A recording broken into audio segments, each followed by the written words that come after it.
I used to run the Press Complaints Commission back in the, I don't know, 10 years ago, I suppose it was. And I'm really interested in why this person has not been named.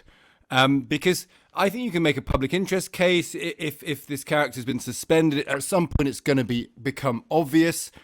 I got to feel that the person's name is going to come out. There's lots of different suggestions on social media, which means loads of people are being libeled all the time because they're having to say it's not me, it's not me. It's a right old mess. We know this was reported to the BBC some time ago and action wasn't taken there. But from a pure privacy point of view, I think that there comes a point where allegations get made. There may be some stuff we don't know about this and why the name is being held back. But you've got to imagine a name is coming out pretty soon.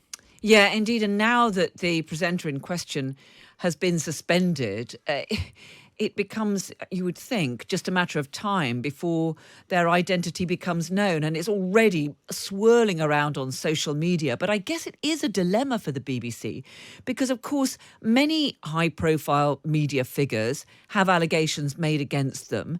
If they've not been tested and they've not been investigated, and the BBC then identifies the person in question, well, I mean, that can lead to people having their names unfairly blackened.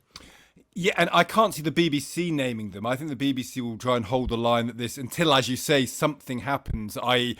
they find out that this is substantive or it's not. The other thing that occurred to me, and I don't know very much about it other than what we've all read, but if the people who are concerned with this are all male, it struck me that you add another layer to this, which is the question of outing someone and sort of saying this is someone's sexual proclivities, and that does carry with it a certain amount of privacy as well attached to it. That's a further layer of complication. I don't know if that's actually true or not, but it feels to me that's another way of thinking about it. But yeah, I think the BBC will say we're now suspended this person, we're going to investigate. Up until the point that our investigation finds something substantive, we will never identify them. Then the question remains, is someone else willing to do it? The Sun have had 2 goes at running the story Saturday, Sunday, and not identified them. I understand they're not going to identify them tomorrow.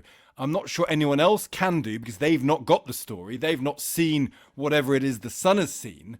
So it feels to me that what will happen, at least in the next couple of days, that momentum will build around it. Lots of stuff will go on social media, which is completely unregulated, which is another fascinating and sort of complicating factor in all of this.